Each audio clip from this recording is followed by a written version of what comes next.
Hay lugares en los que converge historia, paisaje y leyenda, aunque es esta última, la leyenda, la que arrastra con más fuerza al viajero, como nos arrastró a nosotros aquel día. Para algunos no era la primera vez, ya habíamos estado en Machu Picchu en otras ocasiones, y quizá por ello éramos los más interesados. Teníamos el recuerdo aún vivo de ese lugar mágico que nunca decepciona.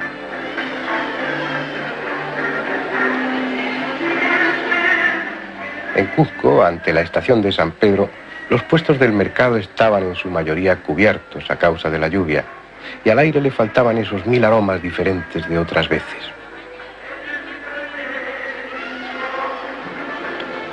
Pero sí estaban aquellos rostros de antes, las mismas gentes, esperando pacientemente a que la estación abriera sus puertas.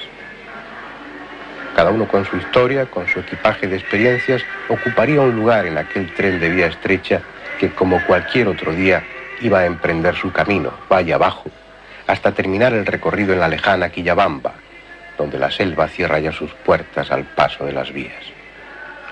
Tal vez en otros viajes el pasajero se olvide del paisaje y, ajeno al camino o a su historia, deje que el tiempo pase hasta que el tren llegue a su destino.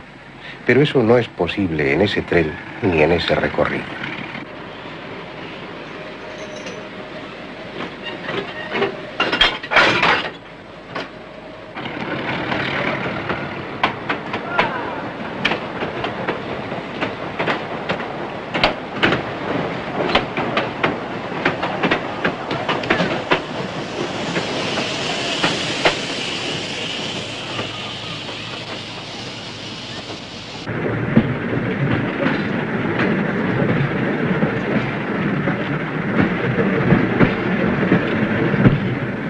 Después de subir en zigzag, trepando literalmente por la ladera para dejar Cuzco más y más abajo en cada cambio de sentido, el tren comienza su descenso por un ancho valle que en tiempos del Inca fue valle sagrado.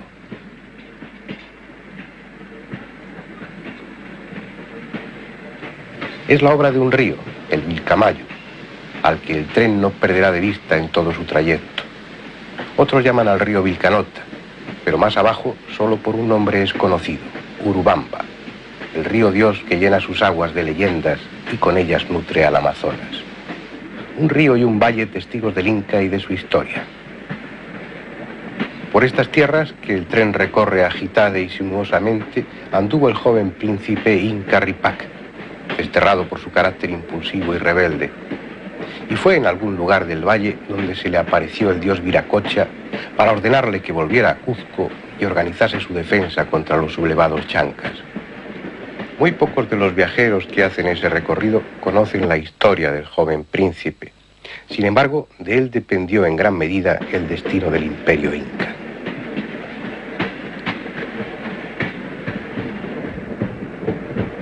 Y fue en este escenario, en la Pampa de Anta, donde los hechos cambiaron posiblemente el curso de la historia. Es el mismo paisaje que un día vibró con el bronco sonido de los tambores y el fragor de la batalla. De una parte, los fieros chancas, con sus rostros pintados de rojo y negro para amedrentar al enemigo.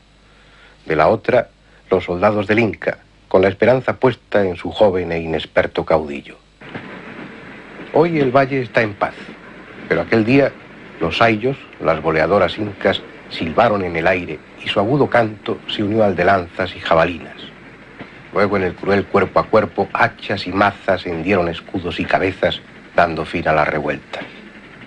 Dicen que Cuzco perdió aquí 8000 de sus mejores hombres y que los chancas dejaron en este valle 22.000 cadáveres. Y así debió ser, porque desde entonces se conoce a esta parte del valle como Yaguar Pampa, que en quechua quiere decir pampa sangrienta. Pero no es la sangre lo que hace fértil esta tierra, sino la paciente tarea del campesino, que poco a poco va sustituyendo por el tractor el viejo cuti y la chaquitaya, con la que sus antepasados sembraron el maíz para la mesa del Inca. Solo eso ha cambiado en el valle. Eso y que al viejo camino inca se ha unido otro de hierro por el que circula un tren en accidentada marcha, atravesando túneles y ciñéndose a infinitas curvas.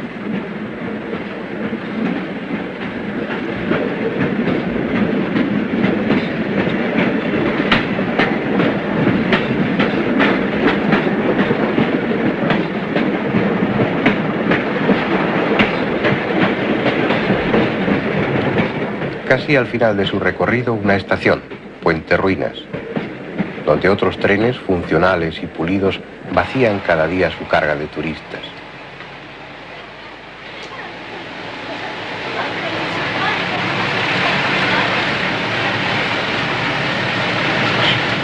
Ellos, como nosotros, llegan hasta aquí, al pie mismo de los afilados montes en que anida Machu Picchu, para contemplar esa vieja ciudad hecha de misterio y piedra.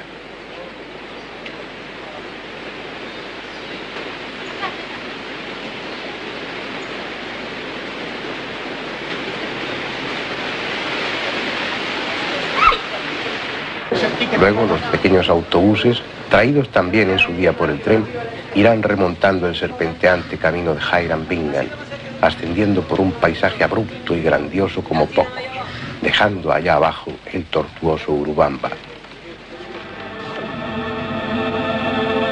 Arriba, en la montaña, ya junto a las ruinas, la tarde se iba cargando de nubes apretadas y oscuras, anticipando la noche, ese reino de sombras que en Machu Picchu es aún más ominoso y empequeñece al hombre, haciéndole sentirse intruso en un entorno que no le pertenece, hecho a la medida de los dioses, no de insignificantes humanos. Algunos llegan por el camino del Inca que recorre las cumbres. Los hay que incluso vienen por el río en barcas neumáticas, pero la mayoría recurren al tren de turistas, que llega a la estación de Puente Ruinas a media mañana. En pocas horas recorren las ruinas, y por la tarde toman de nuevo el tren que les conducirá a Cuzco. Y está bien, si no hay otro remedio, pero aquel que pueda ha de pasar allí la noche, para contemplar al día siguiente un espectáculo que solo ese lugar ofrece, un espectáculo siempre distinto y fascinante, el despertar de Machu Picchu.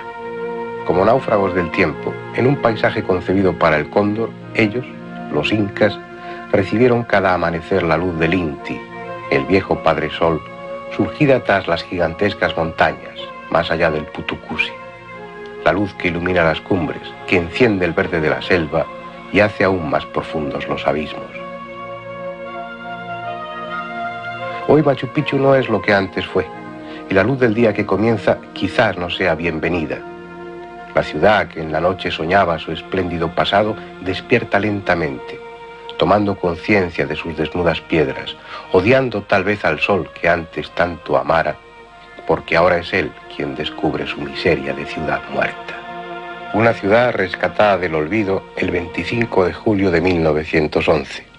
Ese día, el norteamericano Hiram Bingham dio con ella. Se ha dicho que hasta ese momento nadie supo de su existencia, y es falso. También se dice que ni los conquistadores ni los conquistados sabían de esa ciudad. También es falso. Los colonos de principios de siglo la conocían, y uno de ellos, Melchor Arteaga, fue el que condujo a Bingham, pero es probable además que el norteamericano supiese lo que andaba buscando, porque, como en las novelas de aventuras, existía un manuscrito, exactamente la mitad de un documento.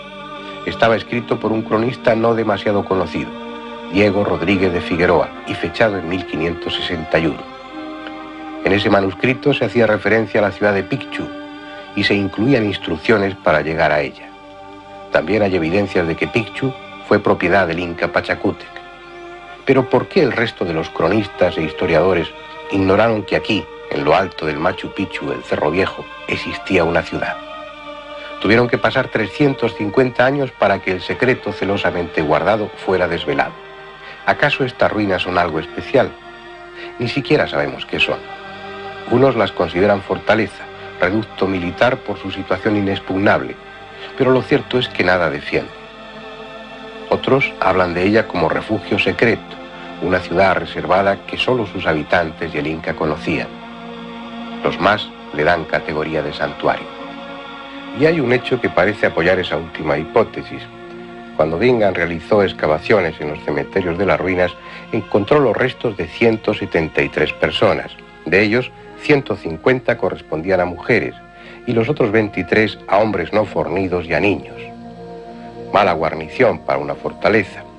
Tal abundancia de esqueletos femeninos más bien hace pensar en un santuario cuidado por vírgenes como la Yaguasi de Cuzco. Sin embargo, Machu Picchu fue mucho más que estas ruinas. En las laderas menos abruptas existieron casas de adobe y paja de las que no queda nada. Además, en todos los cerros de alrededor existen restos de edificios y templos, lo que permite afirmar que la ciudad se extendió por un área mucho más amplia de la que hoy visitan los turistas en Cerro Viejo, y que no es otra cosa que la parte noble, la zona reservada a templos, palacios y almacenes, donde sacerdotes, vírgenes y gobernantes tenían su residencia. Cualquier día se encontrarán en alguna parte del cerro las tumbas de servidores y artesanos. Aún falta mucho por excavar, aún quedan muchos descubrimientos por hacer, y es posible que algunos de ellos sean tan sorprendentes como los que realizó el propio Hiram Bingham en sus primeras excavaciones. Como el de una mujer que padeció sífilis y tuvo el extraño capricho de ser enterrada con su perro, o el de un collar de cristal verde fundido que se encontró al cuello de un hombre enterrado en una cueva. Esa era una técnica que desconocían los incas, como desconocían el hierro, que requiere temperaturas muy elevadas de fusión, y sin embargo Bingham encontró en una tumba una delgada lámina de hierro oxidado de 3 centímetros de largo por 1 de ancho. ¿Quién dejó entre los incas un collar de cuentas de cristal verde fundido y una lámina de hierro? Tal vez los conquistadores. No es lógico. Ellos solían llevarse, no dejaban nada en las tumbas. Es uno de esos enigmas con los que a veces se encuentran los arqueólogos y que posiblemente, en el caso de Machu Picchu, no sea el último. En los días en que estuvimos realizando este documental, tuvimos la oportunidad de ser los primeros en filmar la entrada de un pasaje subterráneo hasta ese momento desconocido.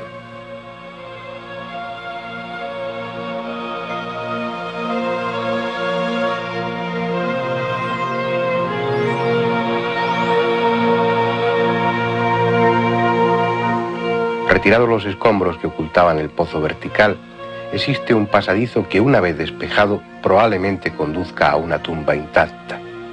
Una tumba que seguramente pertenezca a un personaje importante, ya que está excavada en el mismísimo Templo del Sol, una de las construcciones más singulares de Machu Picchu.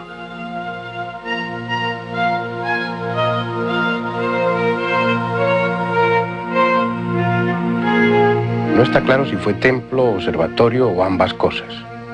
Sus ventanas, en la parte curva del edificio, están orientadas al este y al sur, y entre ellas hay varias hornacinas de función desconocida, iguales a las que hay en la parte recta, a ambos lados de otra puerta que da al norte.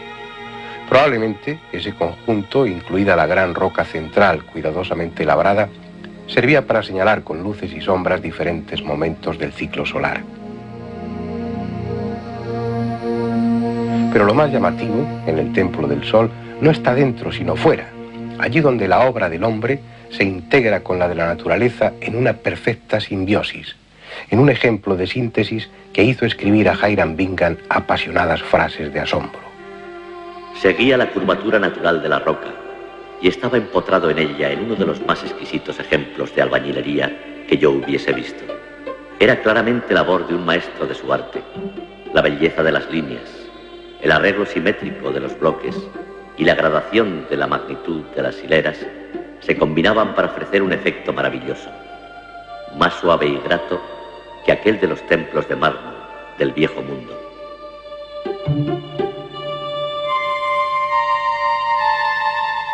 Y aún más abajo, en la base de la roca, un trabajo más propio de orfebre que de cantero. La llaman tumba real porque Bingham halló en ella un personaje enterrado. No se sabe si fue rey o sacerdote, y acaso no importe, porque el recuerdo no lo merece quien allí yacía, sino aquellos que hicieron con la piedra tan increíble trabajo. Dice la leyenda que las piedras eran traídas desde allá abajo, desde el otro lado del Urubamba, y transportadas con enorme esfuerzo hasta la cima. Y dice también la leyenda que, irritados los dioses por las blasfemias con que los obreros protestaban de su suerte, los transformaron en piedras, acarreándolos como ganado hasta ocupar el lugar en los edificios.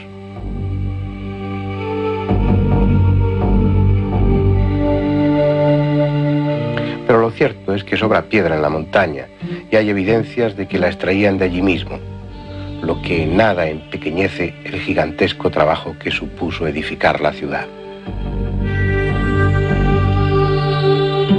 A la construcción que corona ese cerro dentro del recinto urbano la llaman Intihuatana, el lugar donde se amarra el sol.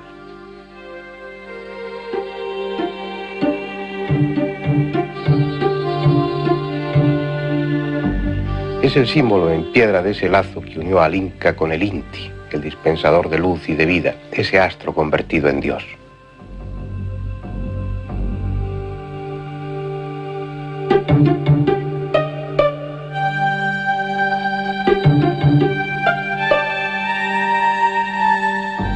La forma del peñón labrado está determinada por el camino que sigue el sol en el cielo, por su orto y su ocaso en distintas épocas del año, de tal forma que sin palabras el astro rey encontraba el modo de dar su mensaje.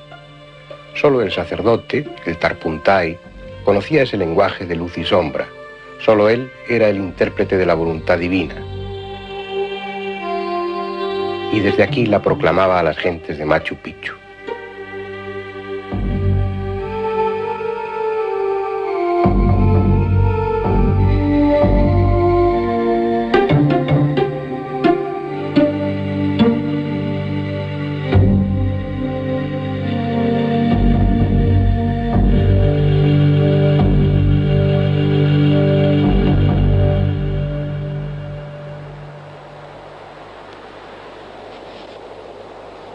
Pero hay algo que desconcierta, que no encaja con la cuidadosa planificación de sus edificios que hacía el Inca.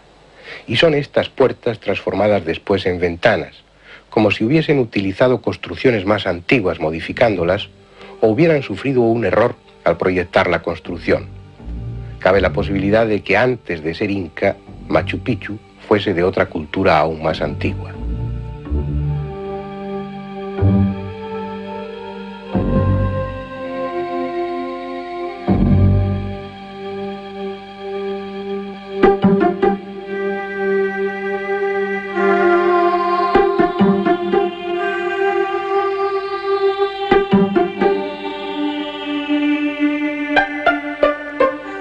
Cuando Manco Cápac II se refugió en esta ciudad, dijo que venía al lugar que fundaron sus antepasados. Eso ha hecho pensar a algunos investigadores que estas 3 ventanas del templo principal son las 3 aberturas por las que, según la leyenda, surgieron los hermanos Ayar, los creadores de la dinastía Inca. Pero aunque así fuese, ello nada nos dice sobre la antigüedad de la ciudad, porque nadie sabe en qué época aparecieron los incas ni de dónde procedían. En cualquier caso, hace mucho tiempo que estas viejas piedras fueron puestas aquí, tanto que los muros se han abierto, no por los terremotos como se pensaba, sino por el propio peso de las piedras, que con el paso de los siglos se han ido hundiendo, como si estuvieran edificadas sobre el blando barro en lugar de sobre tierra firme. Pero lo que la arqueología convencional dice sobre Machu Picchu es poco y no muy extraordinario, empeñada como está en atribuir a las viejas culturas del Perú una antigüedad no demasiado grande, unos conocimientos técnicos escasos y un nivel espiritual bastante primitivo. Afortunadamente, los arqueólogos jóvenes están modificando esos conceptos. Por falta de información de los historiadores, anteriormente ellos empezaron a especular mucho sobre Machu Picchu, pero el año pasado, con los trabajos que empezamos a realizar y con algunos aportes de documentos nuevos, Machu Picchu básicamente ha sido una propiedad privada del Inca Pachacútec. ¿Y con qué finalidad? ¿Para qué objetivo tenía el construir esa ciudad en ese lugar tan inaccesible, tan apartado? ¿Cuál era la intención que tenía Pachacútec al elegir ese lugar, ese sitio? Bueno, Pachacútec, como el Inca revolucionario, el que empezó a transformar todo desde las raíces, toda la organización social, política inca, él tuvo un objetivo muy básico, yo creo, el de empezar con una ciudadela tan parecida en su distribución con Cusco, pero complementada con el sector religioso, pero el religioso no al nivel que se conocía ya en la época inca, sino un religioso ya podríamos decir un poco más avanzado hacia una forma mística. Esa es una idea que tenemos desde fuera. Cuando contemplamos una cultura como la cultura inca, lo religioso lo vinculamos a lo ceremonial, al culto a los dioses, pero probablemente estemos equivocados. Probablemente el concepto religioso del Inca, como el de otras culturas antiguas, implicaba la evolución, la búsqueda, la maduración, la elevación espiritual. Todo eso está presente en Machu Picchu de alguna manera. Sí. Primeramente, en la parte ceremonial tradicional que se conoce en Machu Picchu, es el Intihuatana, ¿no? Donde se realizaban los cultos al dios Sol, al Inti. Pero en la parte posterior ya al Machu Picchu, hablando de la parte superior del Huayna Picchu, empezamos nosotros el año pasado a encontrar muchas nuevas evidencias, muchos nuevos elementos que son únicos en la zona y se podría decir únicos en todo el Tahuantinsuyo, ya que hemos empezado a encontrar desde cavernas, el patrón arquitectónico de adosamiento de una arquitectura muy fina dentro de las cavernas, un tipo de construcción ya muy diferente. La tradicional arquitectura inca tiene la forma cuadrada, los frontis planos, pero aquí encontramos ya un juego de volumetría, un juego de ventanas, encontramos unos recintos muy particulares que son observatorios, que creo es el único que existe en todo el imperio del Tahuantinsuyo, en su territorio, unos observatorios que tienen relación con los apus, con los yananti, y dentro de la ideología inca, los yanantis era la dualidad de la oposición como de lo complementario. Los yanantis te refieres a esa gran montaña que tiene dos cumbres que, sí, que son casi gemelas, ¿no? Sí, y esto está en la parte noreste de Machu Picchu, que se observa desde Machu Picchu, pero en la parte posterior del Huayna Picchu encontramos un recinto que está asociado a estos apus yanantis. Pero todo eso, ¿qué os hace pensar? La conclusión sería que ese tipo de estructuras, de construcciones, más que una finalidad de culto, tiene una finalidad de iniciación, de meditación, de algo de ese tipo. Sí, el año pasado estábamos analizando la función que podía cumplir la Gran Caverna. La denominamos la Gran Caverna porque es una inmensa caverna con una arquitectura tan fina que solo se podría comparar con el Coricancha del Cusco. Y en la parte posterior a este lugar encontramos una gran silla, a especie de tiana, pero que cuando una persona se sentaba en este lugar era incómodo. Entonces, una persona que nos acompañaba, un yoga, hizo la posición de meditación, en la posición de loto, y coincidía perfectamente. Entonces, deduciendo, podíamos pensar que esta zona estaba muy ligada a la meditación para llegar a un contacto con los ancestros, con los antepasados. Es un lenguaje diferente. Moisés Aragón Castro ya concibe el pasado de una forma distinta. Entiende que los sacerdotes poseían un conocimiento y que es la simbología el idioma necesario para entender el mensaje que esas culturas nos dejaron. Los que han visitado Machu Picchu con calma habrán percibido algo que no figura en las guías turísticas, algo que es solo subjetivo. Ese lugar pone a la mente en la vía de lo trascendente. Las montañas, las nubes, la grandiosidad del entorno son factores que empujan a la meditación, al planteamiento de cuestiones que van más allá de lo personal o lo cotidiano. Si hubiera que elegir un lugar para que el hombre se pusiera sobre la pista del Dios que lleva dentro, Machu Picchu cumpliría los requisitos necesarios. Por ello ejerce esa fascinación sobre la gente. No es tan monumental como Sacsayhuamán, no está construido con la perfección de Cuzco o de Ollantaytambo. El atractivo de Machu Picchu no es Machu Picchu, sino el lugar en el que está enclavado, un lugar especial, distinto a cualquier otro. Un lugar propicio para que los hombres entren en contacto con los dioses.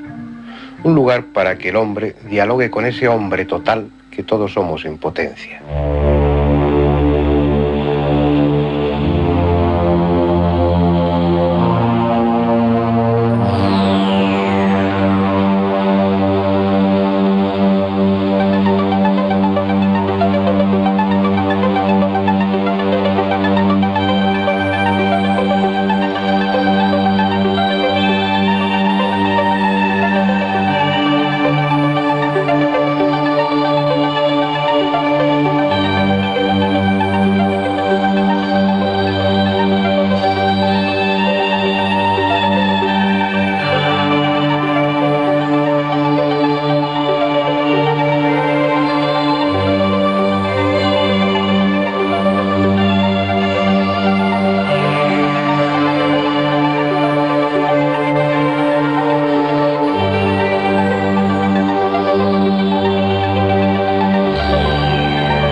Hay lugares en los que converge historia, paisaje y leyenda, aunque es esta última, la leyenda, la que arrastra con más fuerza al viajero, como nos arrastró a nosotros aquel día.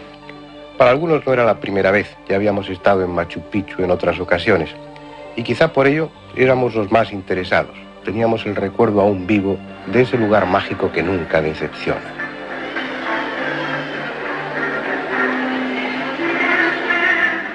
En Cuzco, ante la estación de San Pedro, los puestos del mercado estaban en su mayoría.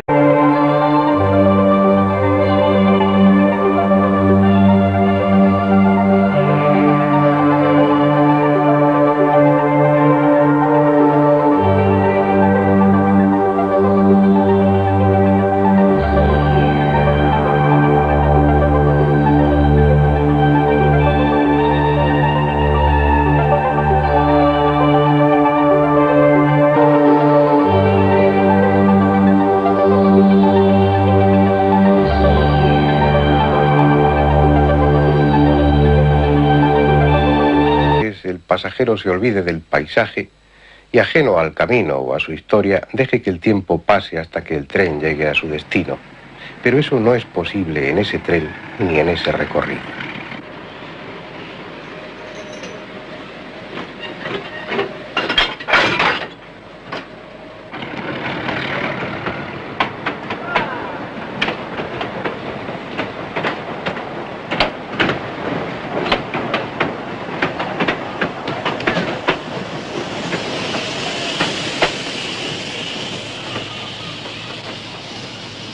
Cubiertos a causa de la lluvia, y al aire le faltaban esos 1000 aromas diferentes de otras veces.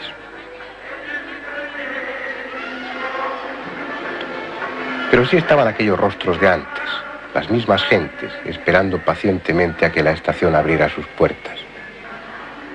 Cada uno con su historia, con su equipaje de experiencias, ocuparía un lugar en aquel tren de vía estrecha que, como cualquier otro día, iba a emprender su camino, valle abajo, hasta terminar el recorrido en la lejana Quillabamba, donde la selva cierra ya sus puertas al paso de las vías. Tal vez en otros viajes...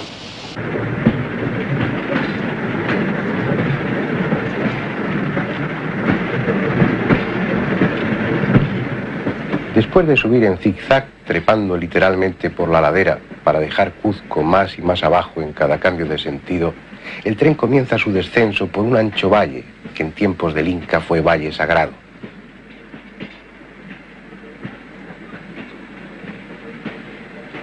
Es la obra de un río, el Vilcamayo, al que el tren no perderá de vista en todo su trayecto. Otros llaman al río Vilcanota, pero más abajo solo